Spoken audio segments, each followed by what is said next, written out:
then Equity Release could be the solution.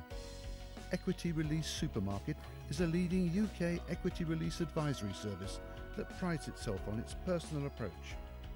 Contact us now to find out how Equity Release could help you and yours. Equity Release Supermarket. It's not what you release, it's what you realise.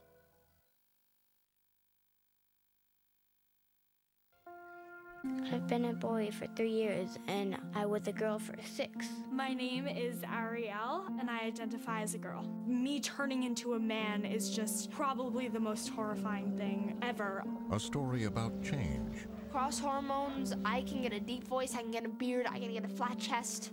Family. I feel in a sense like something's been robbed, so my daughter's gone. We just had to listen to what we heard from our child. Nothing else mattered. And what it really means to grow up trans. I started realizing at around 16, 17 what a huge decision I had made to embrace this masculine part of myself so deeply. I don't want to focus on being trans forever. I'd rather just go to college and move on, so be as complete as I want to be. A journey inside this new world. Growing Up Trans on PBS America, Thursday the 21st of January at 9.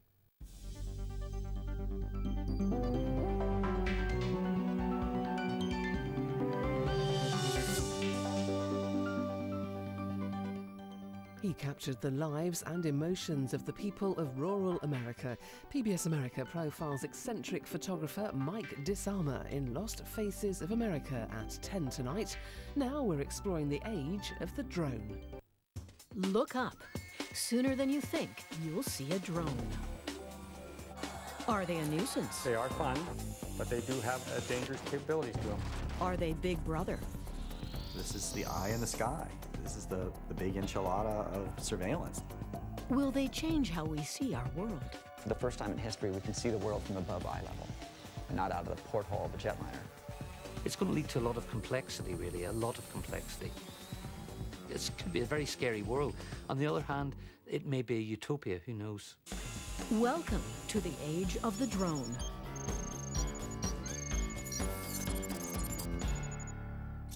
Drones. They've earned their reputation as the world's most effective killing machines in war zones around the globe. Now, military technology is coming to the skies near you. By 2020, it is estimated there will be 20,000 drones in the air in North America. They're robots, and robots are fascinating, but also we tend to associate them with the theater of war. We tend to think of them as military equipment come home. Millions of dollars of military research and development have created drones that are being adapted to new uses. Drones come in a vast array of shapes and sizes, from those that resemble full-size aircraft to this. Trade shows that used to focus on the military industry have shifted to a new and growing worldwide market. AUVSI is the robotics industry's expo, showcasing everything from floor-crawling cameras to stair climbers to video game controllers, and even real-life avatars.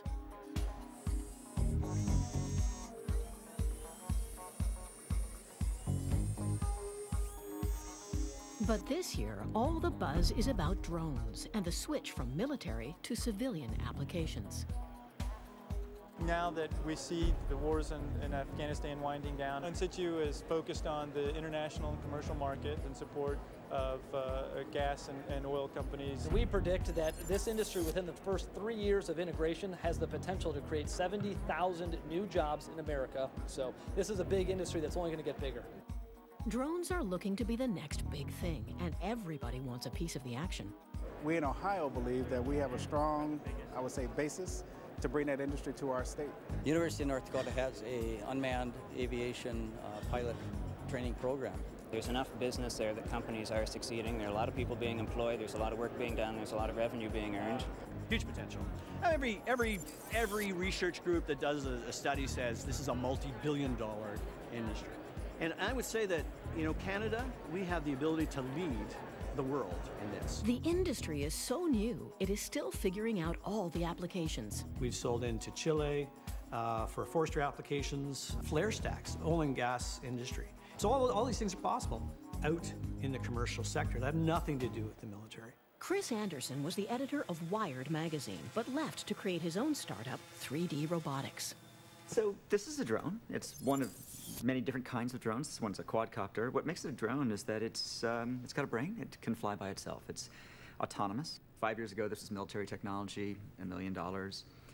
2 years ago, it was very high-end commercial stuff, $30,000. This one's $750. What happened is that basically smartphone technology, the sensors, the GPS, the processors, turned out to be the enabling technology for low-cost drones. It uses the same sensors, same kind of processors, just laid out in a different form. Now that anyone can afford their own drone, people are letting their imagination run wild. Welcome to Maker Faire in San Francisco. Thousands of creative individuals are showing the products of their imagination and abilities. Well, here at Maker Faire, we've got over 80 project creators, and that represents over 100 projects. So it's really the full spectrum of categories. So obviously people know about Kickstarter as a funding platform. But beyond that, creators come to Kickstarter because it's a way to first build their initial community. We make the world's first smart lighter to help people quit smoking. We make an extruder add-on for existing 3D printers that lets you work with paste materials, cake icing, Nutella. So it makes 3D printing a lot more exciting. Drones are a big draw here, especially for amateur inventors and the do-it-yourself community. It's just that community is that we get together and we really have that mindset to help each other out and learn together. So that's just, it's not only just about quadcopters, but it's about sharing technology and sharing expertise with one another. And the games in the arena get the most attention. This is the first official Game of Drones, out loud and proud here at Maker Faire. Let the games begin! Basically, we're playing aerial rock'em sock'em robots, and we invited all the flyers in our community to come in, see what they've got. However, look how fast... Oh, no! Oh, it's in the net! If only we had a shotgun. I just got my combat drone up and running. This is very stable. For under $200, you have a setup that will basically fly itself. You let go of the stick, it'll stay in one spot. It's really incredibly thrilling when you're in the air and in competition, fighting against another flying robot. Oh no! The snowflake has hit the ground. It's just the beginning. We're at Kitty Hawk stage of an amazing industry. For $300, you can build your own customized drone. But most people don't want to build, they just want to fly. Tim Reuter has designed a drone you can fly anywhere. The idea behind the Pocket Drone was to take a lot of the advanced features that we were seeing in open source kits and put it into a consumer product that would make this activity more accessible to everyone. And we wanted to create a design that would be more convenient, that you could just have on you. So when you climb to the top of the mountain, you can get that sweeping panoramic shot of all you and your friends. It would be easy to just have in your backpack. Part of the appeal of the Pocket Drone is having it follow you. The Follow Me technology, basically, it tracks a GPS-connected either smartphone or tablet that you have on you and just stays close to that GPS signal at a fixed distance. So if you're going for a bike ride, it could show you doing some sort of crazy stunt, or it can track you down a field while you're doing some, scoring a goal or playing some sort of game. How badly do people want this technology? A Kickstarter campaign asking for $35,000 to develop the Pocket Drone raised almost $1 million. They moved right into production. And since then, I've quit my job and I'm working on air droids and the Pocket Drone full-time. We want to see parents using these to document their kids, first bike ride, homeowners checking their gutters with it. And we wanted to create a design that would really democratize this and make it more convenient. Other drone companies have found success by making their drones accessible. The Parrot AR drone is flown with a cell phone or tablet so easily that just about anyone can use it, to the dismay of countless pets. The DJI quadcopter has GPS positioning and a movable camera. Suddenly, we can see the world in a whole new way. The new accessibility has opened up new applications for flying robot cameras. Weddings, real estate photos, or the ultimate selfie. You know, we call them aerial robots, but at the end of the day, people don't really care if the robots or not. They just want their GoPro to get an awesome YouTube video. We have the ability to put great cameras in the air. For the first time in history, we can see the world from above eye level, and not out of the porthole of a jetliner.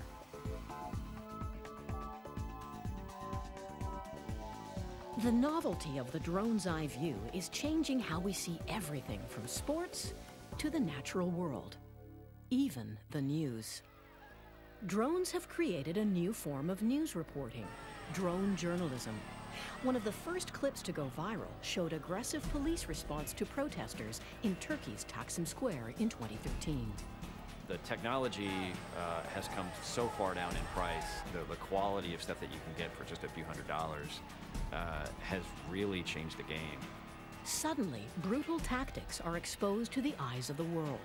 With images like these, it's not surprising how the police responded. There. Oh, my. Matt Waite is a journalism instructor at University of Nebraska and a Pulitzer Prize winner.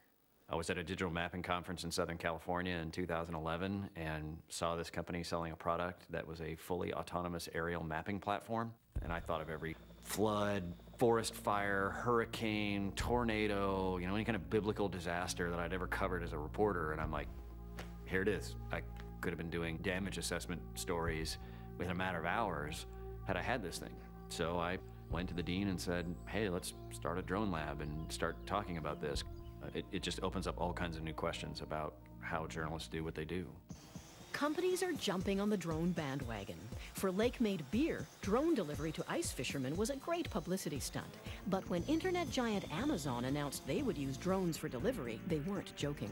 Oh, Amazon is serious about drones. Now, whether the Amazon drones will initially go from warehouse to home, or whether they'll go from warehouse to warehouse, you know, remains to be seen. Google has also seen the future of delivery in drones.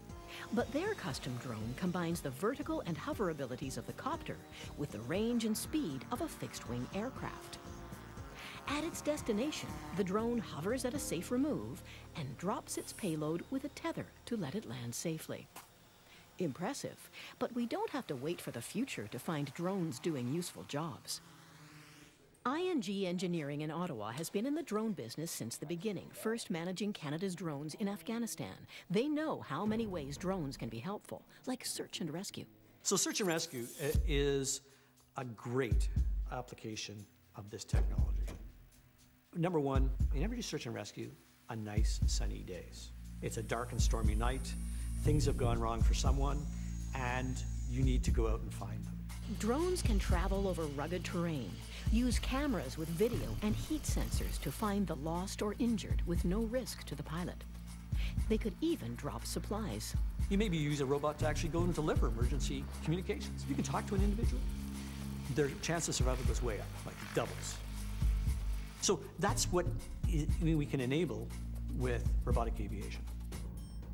Corporal Doug Green from Saskatoon's RCMP detachment only had a small traffic drone, but still managed to save a life. A man was missing following a vehicle rollover one bitterly cold night. It was evident that there was injuries from this rollover. However, a search of the area by foot could not detect an injured person. With the wind chill, it was about -9. They had cell phone contact with him. He had received a head injury. He was disorientated. He didn't know where he was. He was cold. Shortly after the phone call, his cell phone went dead. The corporal at Saskatoon Rural remembered that our UAV was equipped with a camera that detects heat signatures. They launched the drone and immediately discovered a warm object at the edge of a clump of trees. Corporal Green was able to direct the rescue team to the injured man, who was unconscious and near death. We got him onto the ambulance and back to the hospital in Saskatoon, and he was released several days later. The Saskatoon rescue showed the potential of the eye in the sky. The RCMP has about 48 UAVs in operation right now. There's just another tool on the toolbox that we can use. Just 4 months later, another RCMP drone, this one in Nova Scotia, would produce another happy outcome. Canada has well-defined rules for the commercial use of drones within line of sight and by a certified operator. In the U.S., it's another story. Since 2007, all commercial use of drones has been banned by the Federal Aviation Agency. New rules are on the way, but not fast enough for many.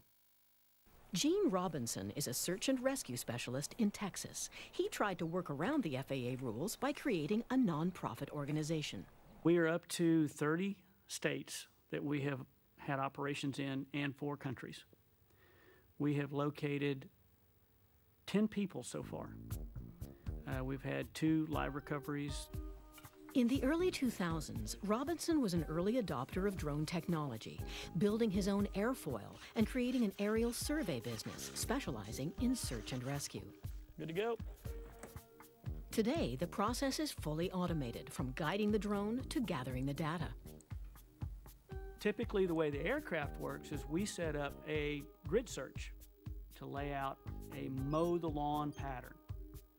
And we will send the aircraft up, and it will mow the lawn, taking pictures the entire way. That gives us our GPS coordinates for each individual picture. The photos can reveal clues that are invisible to searchers on the ground. In the Houston, Texas ship channel, Gene's system found a missing person when other avenues had failed. This individual had been missing for 2 days. We were called in to assist with the search. We look for things that don't belong in the picture, and we happened to capture this poor soul who was deceased under the water. And if you zoom in on that, you can see that it is a white t-shirt. Here he is right here. And he was just below the surface of the water. Since 2007, this activity too has fallen under the FAA's commercial ban, effectively grounding Robinson's drones. 3, 2, 1.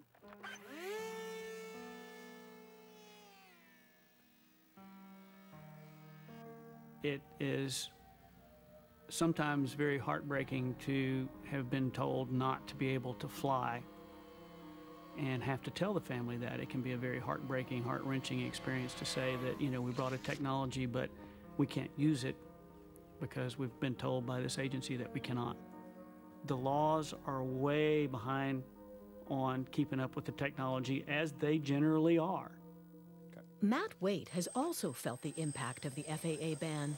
His class in drone journalism has also been grounded. For a while, we were actually flying around outside. We were doing so under the belief that since we had no commercial interest in what we were doing as an education institution, we could fly under these hobbyist rules. Well, the FAA sent us a letter in July saying, knock it off. I can give a student a drone, they can go to a park, it can fly around, free to do it. If I make it a graded assignment, suddenly there's value being exchanged, and the FAA here in the U.S. is going to be upset about that. Even with these setbacks, Professor Waite's drone lab has produced success stories. A student of mine did a piece in India where he was flying around a shipbuilding yard, and it is a 7th or 8th century technique of building these wood fishing vessels. And he was flying near sundown, so this camera footage is just flat and smooth as can be. The same student took a job with a newspaper in Kenya, where drone journalism is permitted. He's working with The Star in Nairobi, and they're flying around doing stories about endangered species conservation in Kenya. And I'm super jealous because they can fly outside and I can't. There are others who are challenging the U.S. ban on commercial use. A group of flyers called Team Black Sheep are renowned for drone's eye views of famous landmarks.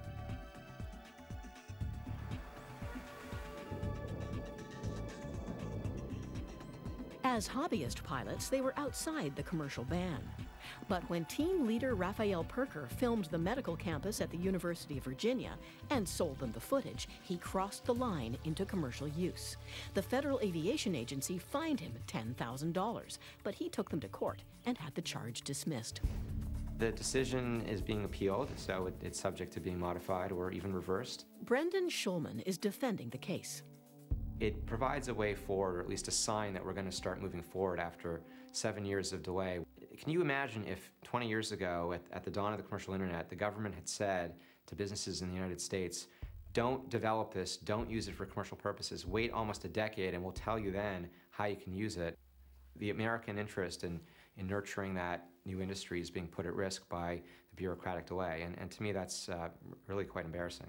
But not everyone is excited by the prospect of a buzzing, whirring machine hovering overhead. When we return, the case for drone hunting. They're firemen, and I have a shotgun.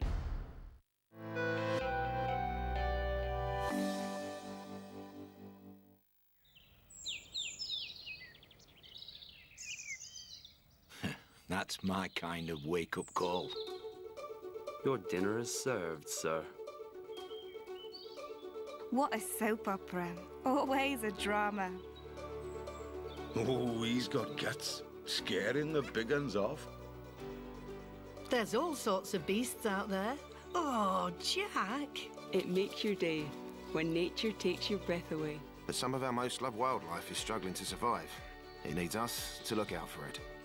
So join 500,000 of us in the RSPB's Big Garden Birdwatch on the 30th and 31st of January in the world's largest wildlife survey. For your free pack full of hints, tips and activities, call 0800 665 443 and count the wildlife that's counting on you. The RSPB's Big Garden Birdwatch. Text BIRD to 87023 for your free pack now. Send beautiful hand-tied flowers and personalised cards from Moonpig with free next-day delivery. Moonpig.com. As a pup, all Quince did was sleep. Who knew one day he'd save a blind person's life? My life. When he was 2, Quince became my guide dog. One time when we were out, we went across a main road. Suddenly, Quince tugged me back to the pavement.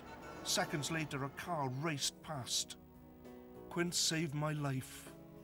Whenever I go out for work or to see friends, I put my total faith in him. Because without Quince, I couldn't be Dave. But every hour, another person goes blind, which means more guide dog puppies need to be trained. Sponsor a puppy like Quince, and you could change your life. For just £1 a week, you can watch your puppy grow up with regular pup dates, photos, and even a cuddly toy. Please call Guide Dogs for the Blind on 0800 587 5522 or text puppy to 63333 and sponsor a puppy like Quince to change a life like mine. It's a wonderful idea to offer up a spare chair for older people who always eat on their own. For those special Sunday roasts, only Bisto Best will do. Made with real meat juices for that authentic, rich, roasted flavour.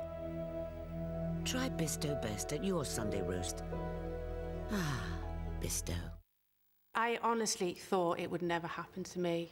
And then we got the results 2 days after her birthday. First birthday that she had cancer. You hear the word cancer and sort of you immediately think it's, it's a life sentence. At 11, when you see someone so young, your age, dying, I actually thought, I can't die. I've got to try and beat this. Seeing children battle this disease, this horrible, unfair, indiscriminating, deadly disease with such courage, it was absolutely inspiring. And that's all because of cancer researchers' work and because people are donating. Because £2 a month is nothing. It's, it's not a drink, a burger, a packet of crisps. I've had the opportunity of at least, 10 years extra life that I might not have had. It is essentially life-changing for a lot of people, and I'm quite proud to say that. We don't often have the opportunity to help save lives. This is an opportunity for people to do that. £2 a month doesn't sound a lot, and it isn't a lot, not really. It means life to me. Please call 0800 389 1300 and give £2 a month to Cancer Research UK. Thank you.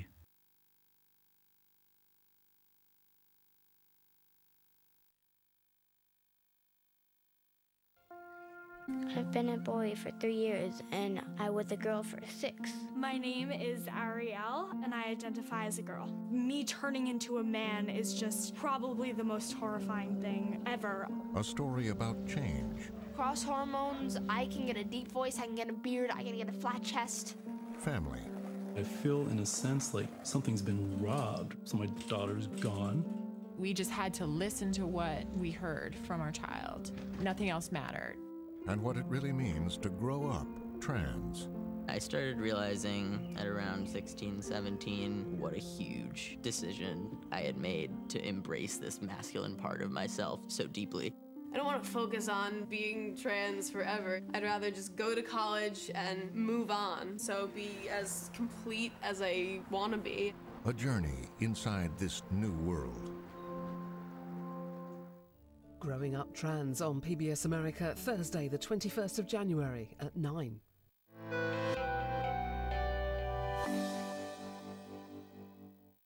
As drones become cheaper and easier to operate, people who have never flown anything are giving it a try. It's not as easy as it looks. Flying a robot takes some practice, and those flying them make the odd mistake. Flying over busy streets, or into exploding fireworks. YouTube is full of risky drone behavior. Drone crashes can be serious. Yeah, crashes happen, particularly when you're learning how to fly. I've seen many crashes, many with my own hand. The ones that I have seen are the most common are pilot inexperience. They just haven't flown the thing enough to know what they're doing. Well, if you're flying a drone over people's heads and there's some kind of problem with it, it's gonna go down on people's head and you could harm them significantly. You may even kill somebody. It's not just people on the ground at risk. This drone created a media stir in Vancouver when it filmed a passenger jet landing at the international airport. I have a little bit of concern about somebody flying too close to the airport and causing a problem. They are fun, but they do have a lot of dangerous capabilities to them. I have seen some videos on YouTube that have gone up to 3,100 feet, which is way into where there's aircraft. There are rules for personal drone use. In Canada and the US, they should not be flown over populated areas, out of line of sight, or above 90 meters. But having rules in place is no guarantee they will be followed. What I do as an aviation company that flies robots, I always follow the rules, and I help to improve the rules and make sure that we are safe. But if you walk into a hobby store and you pick up a quadruped and you put a little Hero camera on it, you're in business. And you ain't never heard of transport camera, let alone the inspector. A buddy of mine said, yeah, I just picked one of these things up, it's great, I've been flying with my kid and we're having a great time. Well, he's in the airspace.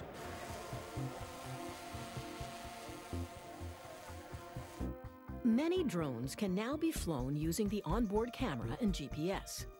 When the pilot could be blocks away, enforcing the rules is almost impossible. No, they're not able to enforce it fully. I see drones just flying around populated areas all the time, right? And that makes sense because you can buy one of these things for like $250, right? And so technically you shouldn't be doing it because, you're flying it over a park or over a populated area. So it's hard enough to follow a drone and know who is flying it. But what if it's a zombie drone? Sami Kamkar is a zombie drone expert. He started his career early, figuring out software vulnerabilities and creating a virus called Sami. When I was younger, in my teenage years, I wrote a worm on MySpace that made about over 1 million friends in a day before they had to take the site down and remove it. After an FBI raid and 3 years of probation, Sami was allowed to use a computer again. Today, he is a security consultant, pointing out hidden flaws in software. His latest project, drone rustling, using a program called Skyjack. So Skyjack, I created that about a day or so after Amazon announced that they were potentially going to use aerial drones. Sami wanted to see if one drone could be used to hijack another in the air. While it's flying around, it's actually seeking out other drones. What Skyjack does is it will actually knock off the owner of another drone, connect to that drone, and then take over. So any other drones in Wi-Fi distance of my Skyjack drone will actually turn into zombie drones under my control. It was kind of a fun, proof of concept and a demonstration of, what the most prevalent drone technology, how it works and how easy it is to break today. I mean, you've got little things now, like little drones that can hack into other drones and take control of them. And then the criminal acts are committed, but who committed the act? Somebody could take your drone, fly it into your neighbour's window just for fun, smash the window, and your drone's in their house. So it must have been you that did it, and you're going to be sued for it. So it's going to lead to a lot of complexity, really, a lot of complexity. One of the most complex issues is privacy. Almost all drones have a camera. I really like drone technology. I think it can be used for a lot of very good purposes. But what really bothers me most about it is the privacy issue. And it's the incidental stuff that you're going to get with drones. How can you not film people? If I fly it up our neighbourhood, I'm going to see in the windows, even if I'm not intending to. It's the incidental use. If a drone invades your privacy, is that breaking the law? Not necessarily. Yeah, if someone were to fly a drone over your property while you're sunbathing, there'd be a couple kinds of questions that you'd ask, right? So one question is, are they directly over your property? If a drone isn't directly over your property, there's not a lot you can do. Peeping Tom laws tend to require more than just flying a drone around and looking into someone's yard. You got to actually be purposely trying to get a look at somebody that is, you know, sexual in some way, or you have to be harassing. I mean, there's usually an added element. Okay, so you can't do much about a stranger inadvertently filming you with a drone. But what about a spouse or private eye who is doing it deliberately? You don't have a reasonable expectation of privacy in public or from a public vantage. And so if a private eye were to put a camera up in front of your house in a place that they're lawfully allowed to be, then you wouldn't really be able to sue them in any privacy theory that I'm aware of. I noticed there was something called the Drone Journalist Lab, and I thought this was a really exciting development. But it's like everything else, when you think about it for a little while, and I thought, which journalists are really going to want to use this technology? And it's going to be the paparazzi. I mean, you've got no chance against the paparazzi now. The idea of being watched from above, of being spied on at will, is creating a backlash against drones. Yeah, you know, as somebody who's been working on surveillance and privacy issues for 15 years, it's really been stunning, the outpouring of concern over drones, a technology that really isn't even here yet. A little microcosm of the sort of public reaction to drones, you know, took place right here in Seattle, where public protest was so vehement that they decided to ground their drones program. Numerous cities, 8 states, and all national parks have enacted drone bans in the U.S. The backlash can be contradictory at times. Colorado has passed a law banning the use of drones in hunting, while Illinois has passed laws to prevent animal rights activists from using drones to harass hunters. The airspace is getting weird.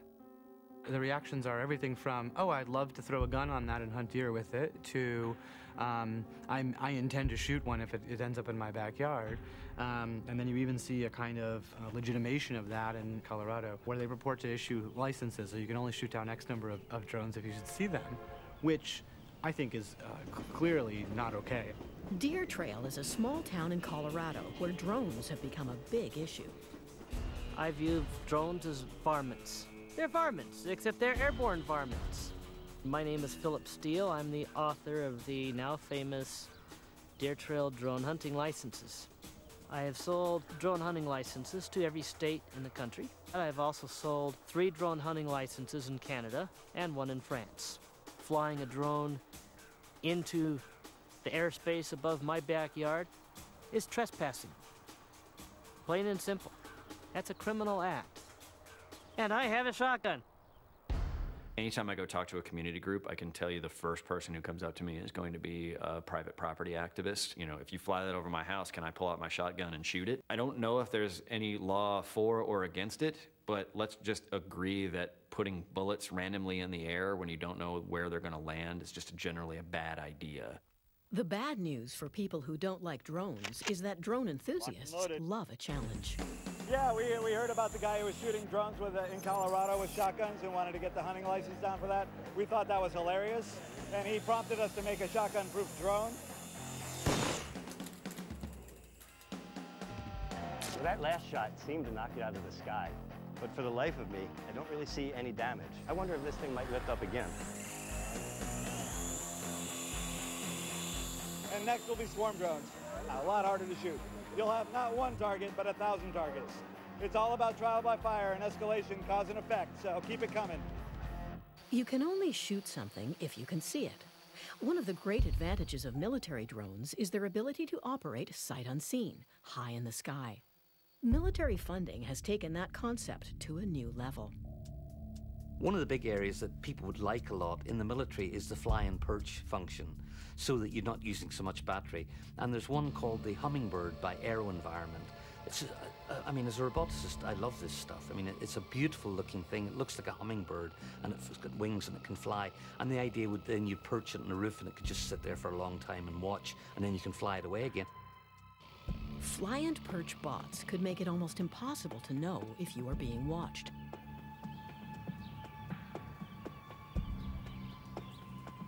But new technology that can follow everyone, all day, every day, unseen, is on the horizon. The Autonomous Real-Time Ground Ubiquitous Surveillance System, or ARGUS, can track your every move in an area of 40 square kilometers from a drone 5,000 meters overhead. This whole image is at a very, very fine resolution. So if we wanted to know what is going on in any spot along this image, say near this building at this intersection, we can generate a moving image that shows what's going on in the area. ARGUS is a 1.8 billion pixel imaging system that ties more than 300 tiny HD cameras into one huge lens. Software links the images together into a single picture that has incredible resolution. And everything that is a moving object is being automatically tracked. You can see individuals crossing the street, you can see individuals walking in parking lots. There's actually enough resolution to be able to see the people walking around, what kind of clothes they wear.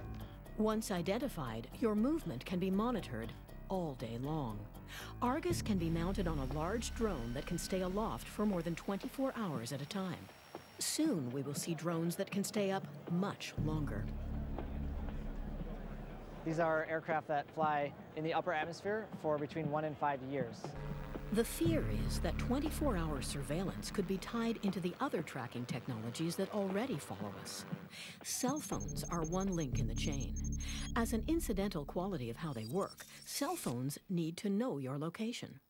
One of the issues I exposed a few years ago was specifically with smartphones, primarily the Apple iPhone, Google Android, and Microsoft Windows phones. I discovered that all three of them are constantly sending information about the location of the user up to their parent company. And I also discovered that some of those phones, specifically the iPhone and Windows Phone, would actually continue to send those coordinates or Wi-Fi location information even when the user said no, turn my GPS or location services off. The smartphones were pretty much tracking where everyone in the world was located who was using one of those types of smartphones. And Apple, Google, and Microsoft were creating sort of vast databases of essentially where every network and every phone in the world pretty much is. Surveillance on your phone, mobile tracking, or on your iPad or whatever device you're carrying with you is so much harder to avoid than actually the surveillance on the computer. Julia Angwin is a journalist at ProPublica and the author of Dragnet Nation. These objects are with us all the time. And then, unlike our computer, they're always transmitting. There are other tracking technologies most of us are barely aware of, such as license plate readers. Fixed traffic cameras, police cars, and even private companies are recording your license plates as you drive through traffic. I was shocked to discover that there was a private industry around license plate reading. So I went and visited this company and I said, can I see my car? Boom, pulls up a picture, my car, parked in front of my house, like right there, timestamp. And it just sort of shocked me, you know, that I haven't done anything wrong. The thing about that data is there's no laws around it, right? He can do whatever he wants. I mean, literally, he could sell that data to North Korea. So it's the Wild West. If security organizations tie current surveillance into a system like ARGUS, it could be the end of privacy as we know it. So between the license plates and the cell phone and the physical movements of people, it sort of takes the surveillance to a whole new level of coverage. All this detail can be stored for access at a later date. So you can go back and say, I would like to see what happened at this particular location 3 days, 2 hours, 4 minutes ago, and it would actually show you exactly what happened as if you were watching it live. This is the eye in the sky. This is the big enchilada of surveillance. It allows the authorities to press rewind on your life and keep records of where every vehicle and pedestrian in that area starts their journey and finishes their journey and where they stop in between. But does it really matter if we are under greater surveillance? Oh, this is my favorite question. I didn't do anything wrong. I have nothing to hide, so why should I care? The reason to care is information is power. We give away that information, and the people who have it have power over us. That's it. The invasive power of drone surveillance is sparking new privacy debates. To say that we don't want police looking at people unless we think that they're doing something wrong would mean that the police never leave their desk. Right. I mean, obviously that would be silly, right? One thing we're starting to see around the country are police video cameras on the street installed, pointed at the front door of people's houses. Would you like that in front of your house? No, I would not. I think most Americans would not. And that is a better analogy to what we're talking about with persistent drone surveillance than a flyover. I agree with that definition of persistence. There has never been a time when so much information has been available. At what point is that dangerous? I had a very interesting trip to Berlin where I went to visit the Stasi archives. So I wanted to see the most repressive secret police regime we've really ever seen in East Germany during the communist regime. But the Stasi did that with very limited information. They had to steam open people's letters, they had to actually listen to their calls, and follow people around.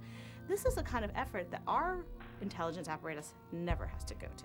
Even for the most difficult investigations, right? The amount of data they could pull up with their fingertips would make the Stasi just weep with envy. And I think a lot of the government would like to store up that information and build up an ocean of data about us so that it can swim through it later looking for wrongdoing. That's just too much power to give the government. We are not East Germany. We are a democracy. But how do we make sure that we don't get to that place? Because we have an intelligence apparatus that has tools that are so incredibly powerful. So the question there is one of oversight. And I think the question is pretty clear that we don't have adequate oversight, because when Snowden's revelations came out, Congress was surprised, the public was surprised, right? The guy who wrote the Patriot Act said, this is not what I expected my law to be used to do. Anytime you have a new technology, I think that there's a lag between when the technology comes into use and begins invading people's privacy and when they start to realize that their privacy is being invaded. And I think that we're in that era now. Coming up on The Age of the Drone. Wait until you see what the future holds for flying robots.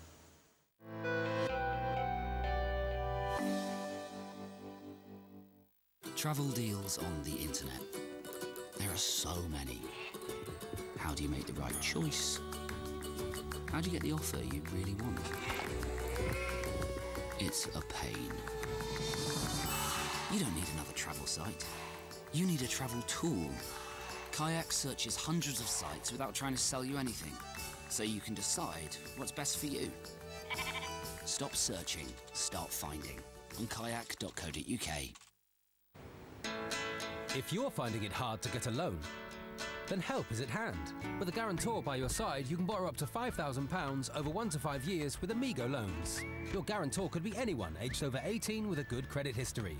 They're there to make the repayments if you don't. We aim to pay out within 24 hours and we'll make sure your payments are affordable. Join the thousands of people who've already chosen Amigo Loans. Representative 49.9% APR variable. Visit amigoloans.co.uk or call 0800 881122. You understand what I'm saying? Don't you look at me like... At first I was afraid. I was petrified. Kept thinking I could never live without you by my side. But then I spent so many nights thinking how you did me wrong. And I grew strong. I learned how to get along. And you see me, somebody new.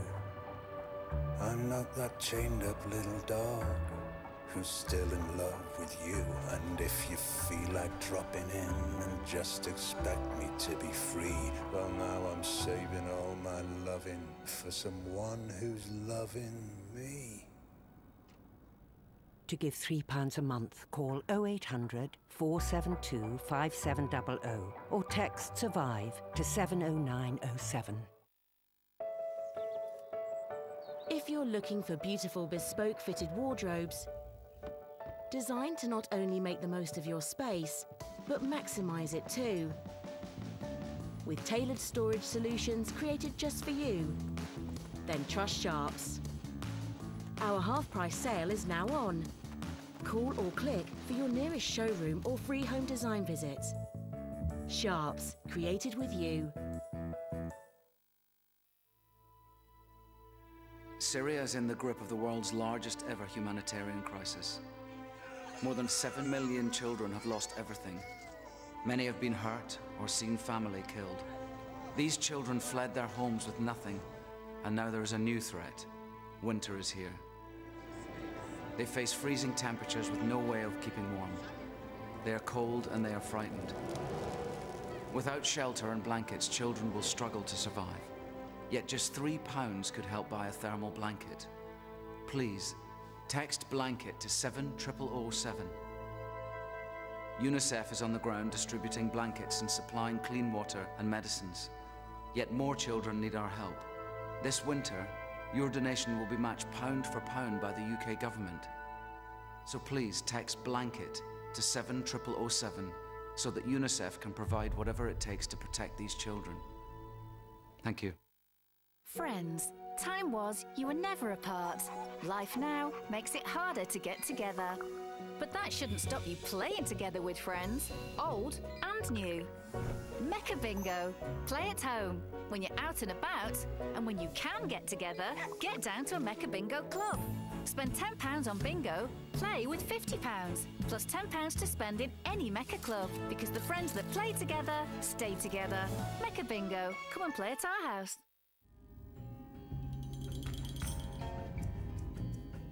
Tapping into the fears and resentments of low-income white people, PBS America profiles a man who saw to it that the Ku Klux Klan was re-established following the civil rights movement. We're in Clansville, USA, on Wednesday night at 9 o'clock.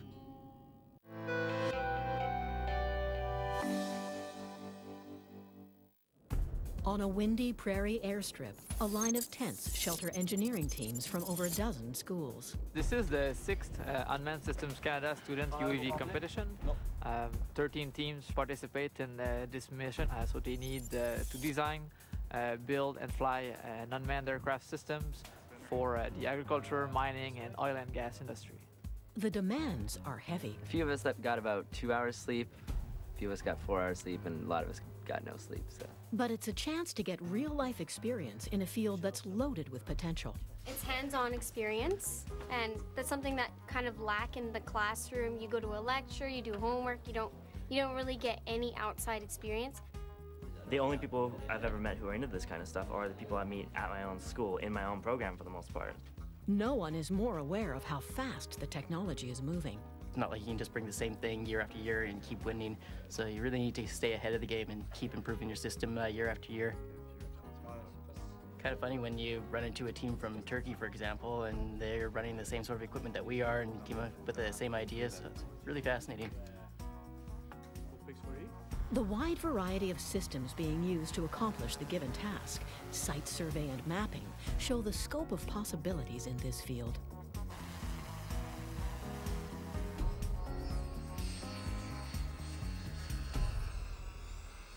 Programs like this all over the world are the reason drone technology is advancing so rapidly. Prices are dropping, new capabilities are coming fast. So what's next? For starters, they're making them foolproof. So to take off, you'll simply touch the spin up button, check the pre-flight checks, and click the take off button. When we went to start to go to talk to potential customers, they said, you know, number one, we're not that smart. We've got fat fingers and we break things. That was a quote from the local police. So we needed a technology really that is designed for non-pilots. At that point, we can drag the height slider to take the vehicle to operational height. Once at altitude, the drone can be told to follow a prearranged course for systematic search or photo survey. Or it can be flown manually by simple point and click. And switch to manual mode. I can simply tell the camera to target, and it will spin and automatically target on that point on the ground. As I touch the map, the vehicle will go to where I'm clicking, again, at this point, I don't even have to see the vehicle, so this could be many kilometers away, and this would all be happening automatically. At the end of my mission, I can simply click the Come Home button. The vehicle will automatically stop what it's doing and fly directly to the place where it took off. The vehicle beeps to let you know to look up because something's coming down from the sky. And as it touches down, the props will spin down and stop. Does everything automatically. Making all flight operations automatic greatly reduces the chance of pilot error. But no matter how simple they are to fly, drones can still break. The result of losing a rotor at altitude. Bad news for the drone and for anyone standing below it. In Switzerland, researchers are working to make drones safer. Raffaello D'Andrea heads the Institute for Dynamic Systems and Control at the ETH lab in Zurich. You know, right now the way people handle redundancy is by putting extra propellers on the vehicle. So you have 6 propellers, 8 propellers. Now you don't need to do that. Instead of crashing if a prop is lost, the ETH lab created an algorithm that makes the drone controllable by having it fly while spinning. It's not pretty, but it allows the operator to keep the drone in the air. That could buy you enough time, you or the autopilot, to slowly land so that you can recover the vehicle. Robots have been used in manufacturing for decades. Now, a drone construction crew could be just around the corner. So we built a 6-meter tall structure made out of 1,500 foam modules. The vehicles were autonomous, and 4 of them took turns simultaneously to pick up the bricks and lay them on the structure. Yeah, it was really a demonstration of how flying machines could revolutionize how we build structures. Today, they're just foam bricks, but it does show what could be possible. At the ETH lab, they try to find things drones can do that no one has thought about before, like this Weaver drone that could build a rope bridge in an emergency. Using math and complex algorithms, they try things most of us wouldn't even consider.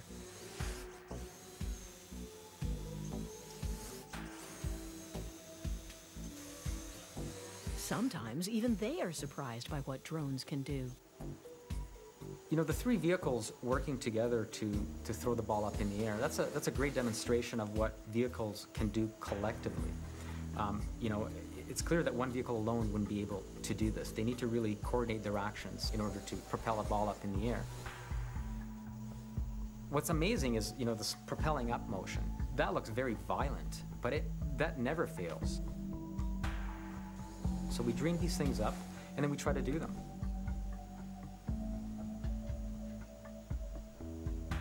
We wanted to come up with a demonstration where we could demonstrate adaptation and learning. So we try to think of a task where it's really important to have the vehicle oriented in a very precise orientation. And we thought, you know, why not put a camera on it, have it do a really aggressive maneuver, these very high-speed figure 8s, but always have the camera point in the exact same spot.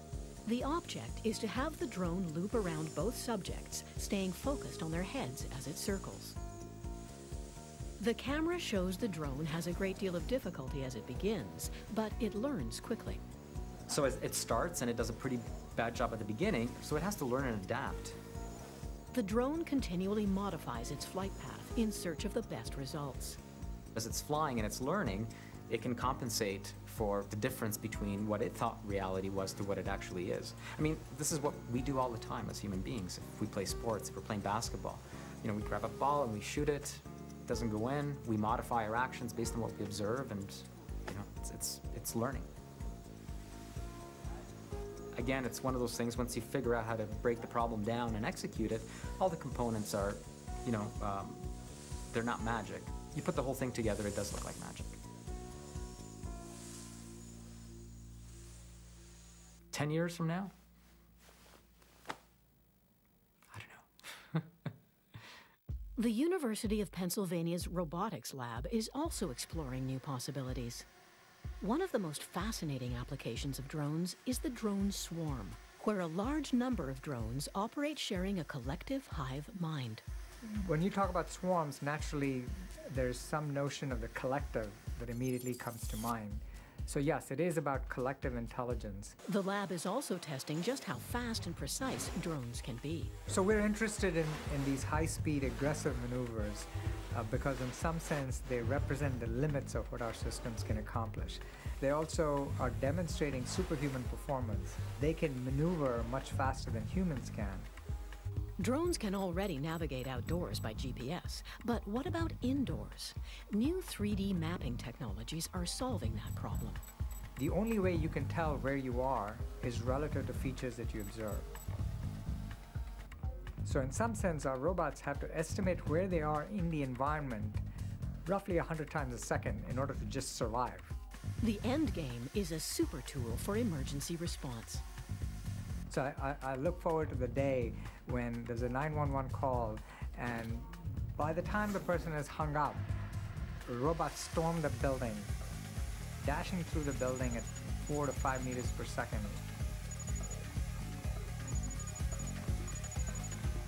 And then getting all this information, by the time they come back out, all this information is fused and presented as a synthetic map to a human being who's outside. That's the kind of thing we're working towards. Drone swarms could be a life-saving technology, but like any technology, it can be used for good or bad. It would be so easy even now. All you have to do is get one that can carry 60 kilos and you can buy those and just fill it with explosives and you just fly anywhere and make it drop wherever you want. You can stop one of them, but if there's 100 or even 20, how do you shoot them all down? And it's surprising that we haven't seen this really, but we will. Next on the age of the drone, is it time to put this genie back in the bottle? I think drones are actually one of the first issues I've seen where people are really voting and saying, no, this is too much.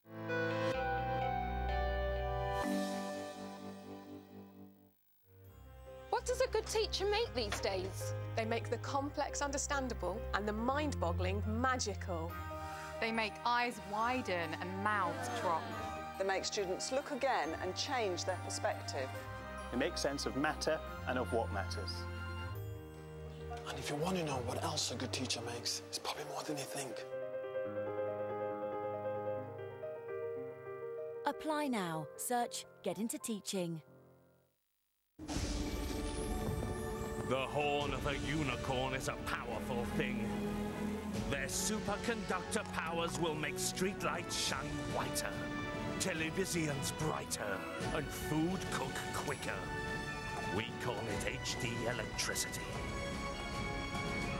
You what? There's no such thing. All electricity does the same. So why pay more? Switch to First Utility and you could save money. Search First Utility. You understand what I'm saying? Don't you look at me like... At first I was afraid, I was petrified, kept thinking I could never live without you by my side. But then I spent so many nights thinking how you did me wrong, and I grew strong. I learned how to get along. And you see me, somebody new. I'm not that chained up little dog who's still in love with you. And if you feel like dropping in and just expect me to be free, well now I'm saving all my loving for someone who's loving me. To give £3 a month, call 0800 472 5700 or text SURVIVE to 70907.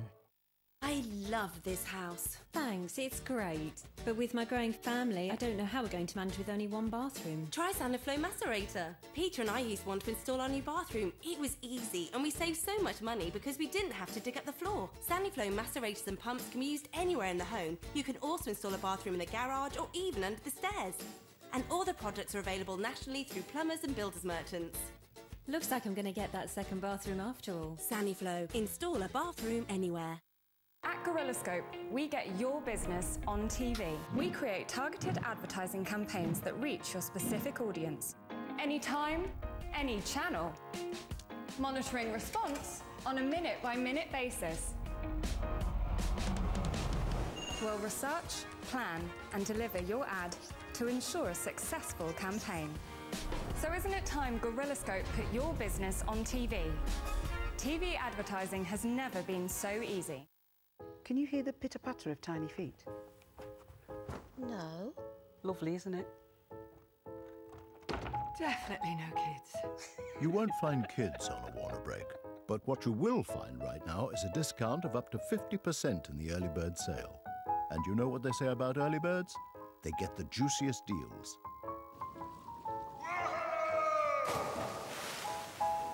Warner Leisure Hotels. We're all grown up. Do you dream of being able to give your children a financial helping hand? Are you over 55? Are you a UK homeowner? Then Equity Release could be the solution. Equity Release Supermarket is a leading UK equity release advisory service that prides itself on its personal approach. Contact us now to find out how Equity Release could help you and yours. Equity Release Supermarket. It's not what you release, it's what you realise.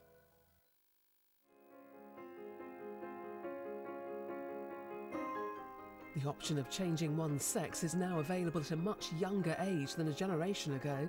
PBS America explores the struggles and choices facing transgender kids and their parents in Growing Up Trans on Thursday at 9.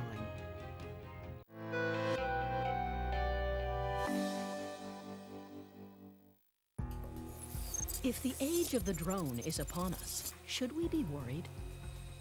If I were to say that I had 3 concerns around drones that were really, if not keep me up at night, then worry me continuously. The first would be overuse by the police. The second is that there will be individuals who misuse drones in some way. But I have to say I worry just as much about the prospect that we're going to lose out on this transformative technology because of the backlash. And honestly, this is the history of technology in America and in really the world. I can tell you stories about how people absolutely flipped out in the 1890s when the Kodak Brownie came about. They posted guards at beaches to block people from taking cameras out on public beaches because people were freaked out about being photographed in their bathing clothes. And people wrote these grand essays about how all of public life is forever destroyed because you can now be captured in candid moments. And a few years later, we didn't know what all the fuss was about. Drones are giving us a new view of how surveillance is used in our society. I think drones have been already a little bit of a tipping point for privacy. I mean, we have more states that have proposed and passed drone privacy laws in the United States than have passed, I think, any other kind of privacy law, and that's only in the past year or two. So I think drones are actually one of the first issues I've seen where people are really voting and saying, no, this is too much. You've gone too far with the surveillance. You don't need to watch me from the sky. I like the example of Iowa City that banned not just drones, but at the same time re-examined license plate readers and traffic cameras and so forth. I think that's the right approach, to sort of think through how technology is being used in your city. We should be able to put in place some good ground rules to protect our privacy so that we can gain all the benefits of these really cool technologies and have drones deliver burritos and help find children lost in the woods and all the good uses of this technology and other technologies without giving up our privacy. There's no reason we can't do that. And I think that this drone technology could completely change our world and change our lives. It could be a very scary world. On the other hand, it may be a utopia, who knows? Perhaps with proper regulation, we can all embrace the happy side of the drone.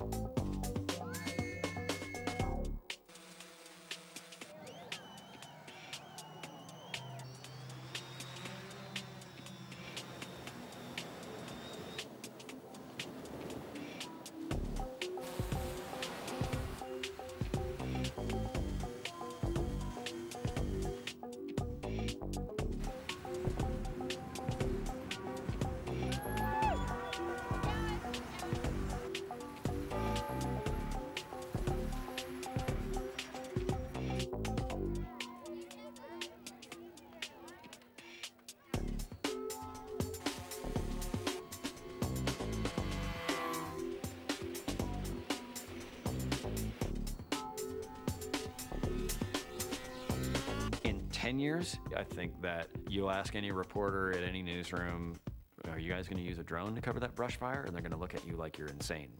Of course we are. Like, why wouldn't we? I think that just within a few years, that drone use will be pretty routine. You'll have an agreement among parents about whose drone will be able to film the soccer game.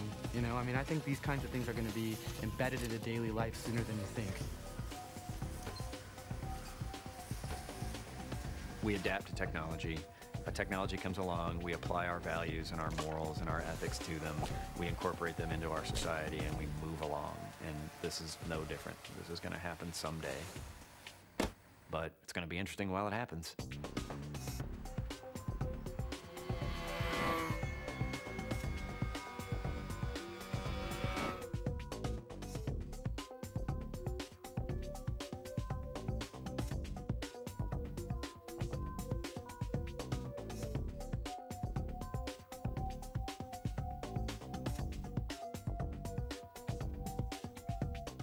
With contributions from Vera Lynn and Nicholas Parsons, we're commemorating the 75th anniversary of the Battle of Britain, remembering the crucial 13 hours that saved us on Monday at 9. Next, Angle of Attack.